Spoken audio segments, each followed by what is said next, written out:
instant thoughts, instant reflections on what you went through this week. Yeah, so I would say the best word to describe it is overwhelming success. Like the best two words was just overwhelming success. Far exceeded our expectations. Did it match my vision? Yes, but rarely does the reality match the vision. And I would actually argue that in this case, it far exceeded the vision I had in my head for the show. It was a resounding success, overwhelming success. What was your personal biggest takeaway from what happened? My biggest, I mean, I have many takeaways, and I actually took some notes this morning. The team and we all met to talk about this stuff. So we basically went through like instantaneous feedback, lessons learned, what should we do about, at 4.0 solutions based on what we did learn, and then action items. The feedback was designed to be, we basically framed it as ProveIt conference and then just whatever words popped into all of our heads. And then we had a long list of like lessons learned. My big takeaway was this at the very top was, and I don't know how to frame it. I don't know how to say it in a way where it doesn't sound ridiculous, but everyone underestimated us. Even I think we underestimated ourselves, the team. There were organizations that came here who looked pretty. There were organizations that came here who did a phenomenal job and just really captured the opportunity and really proved it to the manufacturer, the art of the possible on this common infrastructure. And then there were some that you could tell for whatever reason, they either underestimated the opportunity, they underestimated our ability to do it, and they really missed on a big opportunity to show the market what the art of the possible is with their product. That's my big takeaway. There are many takeaways. I have a long list of takeaways. But if you ask me, what is my big takeaway? It's that. I'll give you a secondary one. There's absolutely no question that we changed the industry this week. That's not hyperbole. Us, the team, the advisory board, the community, the vendors, everybody behind ProveIt, we changed the industry this week. Make no mistake about it. Anybody who puts on a conference in industry will be scrambling to try and recreate the overwhelming success and feedback that we got from ProveIt. That's a win. That's a huge win. It'll be easy for us to scale this to 1,000 attendees next year. It'll be easy for us to scale this to 50 vendors. We had 76 who wanted to be there anyway, so it won't be hard to get 50 vendors. But it's going to be easy for us to do it because there were a lot of people who were like, let's do wait and see. But make no mistake about it. The exterior of the industry is all scrambling to try and recreate it. Absolutely every one of them. That's a good thing. It's absolutely a good thing. And it goes to this thing I say all the time. Don't fight theoretical battles, win the results war. What happened at ProveIt this week is winning the results war. People can't argue with the results. Okay, so Hannover Messe is not going to be able to argue with the results. Every other industrial conference, you name it, doesn't even matter, even CSIA. This should have happened at CSIA long before just some guy in Dallas, who's on YouTube running his mouth, was able to pull it off with the team and with the community. And I'll say this one last thing. I was incredibly moved by the community. Like all of us were. Everyone, the vendors, everyone. None of this is possible without the community. And the community isn't possible if we weren't just focusing on the problem manufacturers were having and trying to solve it.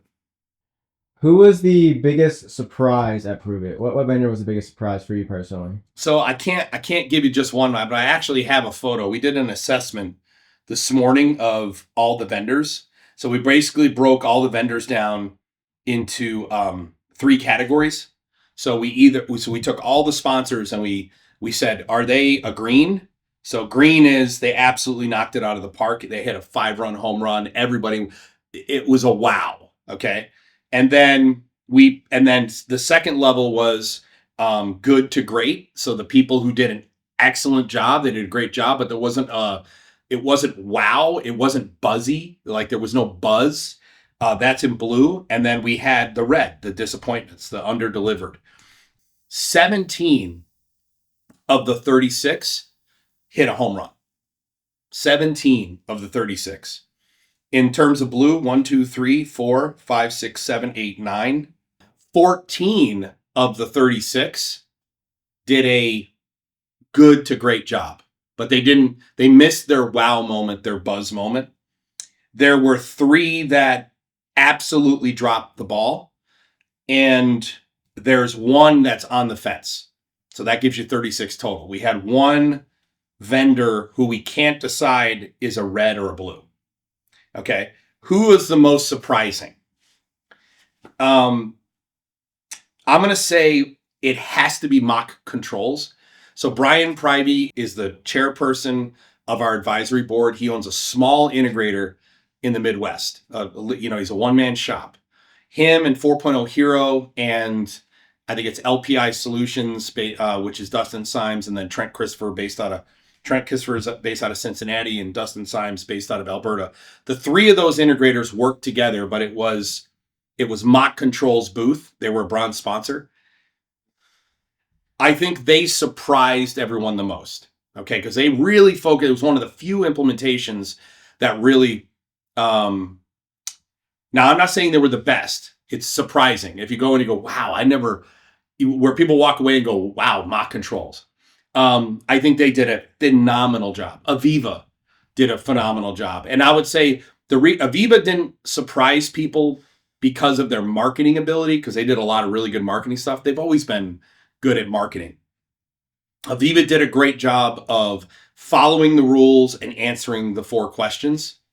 I still think that their new platform is cost prohibitive, $250 per node or per user, I think it's a minimum of 25, maybe it's 50 users. It's minimum 25, 50 users. The cost for the POC was pretty high for Aviva based on their licensing model, but they surprised people. For me, Tulip wasn't a surprise. I think the general consensus is that the 3 best presentations, that is the 3 best ProveIt sessions, were Tulip, Litmus, number 3 comes down to like inductive automation, Cirrus Link, HiByte, or HiveMQ. That's kind of the group that just really like wowed everybody. And there was a lot that wowed, but if you go, who's the best presentation, it comes down to that group. And I think Tulip didn't surprise me because I know what they're capable of, and I've seen it before in operations calling. But I think they've surprised a lot of people in the audience. And I would say an honorable mention in terms of surprise is MaintainX. Like that was really their big introduction. They were the only CMMS that met the minimum technical requirements to even be at the show. And they absolutely demonstrated to people why they were there. Team member you want to shout out the most in their contribution? Yeah, so team member I want to shout out the most. I mean, obviously everybody on the team was incredibly invaluable.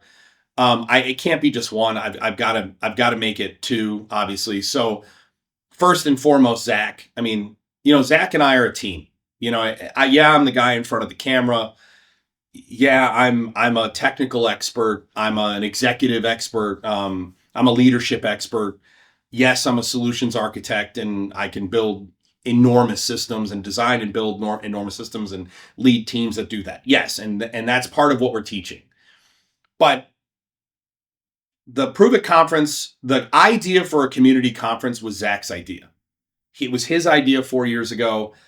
It was my idea to make it ProveIt. It was my vision for ProveIt. But the idea doesn't happen without Zach, okay? First and foremost.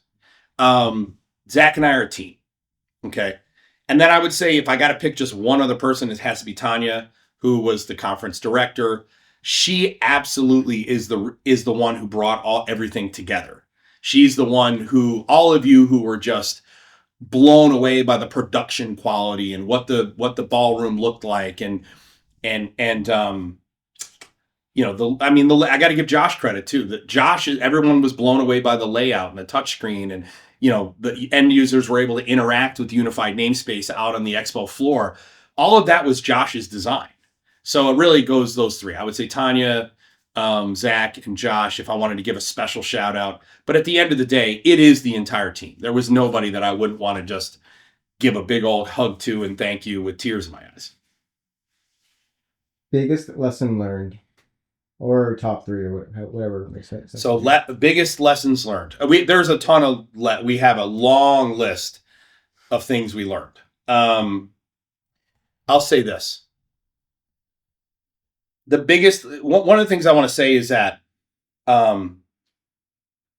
there is a Benson Hegland from Opto 22. He coined a phrase called co-opetition, where all the vendors, some of them are direct competitors, one-to-one competitors, one another, but ProveIt was all about them working as competitors but cooperatively. And he coined this term called co-opetition. And that has really stuck with me. It's something I'd like to see more of in the industry. Okay. So let me start there. That's a lesson learned, is that we need to use that term and we need to encourage that. But I'll say this. Ultimately, what I took away was the number of people in the industry who didn't know, especially on the vendor side, didn't know what they were actually doing wrong when they were going to conferences. And if there's anything I took away from this show, was that the lesson that resonated the most with people is that you have to stop selling. It's not features and benefits, it's solutions to problems. And in order for you to illustrate why someone should use your software or your hardware, you have to understand the complete solution. That includes digital strategy, that includes architecture, it includes minimum technical requirements, it includes what that customer is good at, what they're bad at, and what's missing. And it really, really stuck with me how few vendors understand that. And I had that conversation over and over and over again. People kept asking, how did you do this? And the answer is, I asked myself, what is the problem the end user has? I didn't go, how do I create a conference where vendors come that I can make money off of them and I can convince them that they're going to make money? I didn't ask any of that stuff. I didn't focus on the commercials at all. And what blows my mind is the number of people, the number of vendors who the first question they're asking is not, the first question they're asking is how do I monetize this? What's the financial benefit? And that isn't the approach in this market. You know, here's an analogous message. End users will ask me, what are some of the first things that I need to do to be successful? And I say, that's simple. First thing you have to have is a digital strategy. Why do you want to become a digital company? And the very next thing you must do is you must redefine the mindset of your IT group. A legacy IT group is security and compliance first and service and enablement second. You must flip the way they think. Service and enablement first, security and compliance second. We're going to solve the problem of our internal users no matter what, because our philosophy is service. Then we'll figure out how to secure it. One of the biggest lessons learned here is that vendors need to be thinking, what is the problem I'm solving for the customer? And then let's figure out how to make money on it. Not how do I make money? And then how do I convince people to give me money? At the end of the day, I firmly believe that what you get out of the world is a function of what you put into it. It is not, how do I figure out how to game the system? And in this case, ProveIt was all about bearing fruit and showing that fruit to the world based on that philosophy. That we're just going to put value out into the market and we're going to see what comes back. And we were able to illustrate that for the vendors. And so the big lesson learned is there were a lot more vendors who needed to learn that than I thought. What are you personally looking forward to most for next year?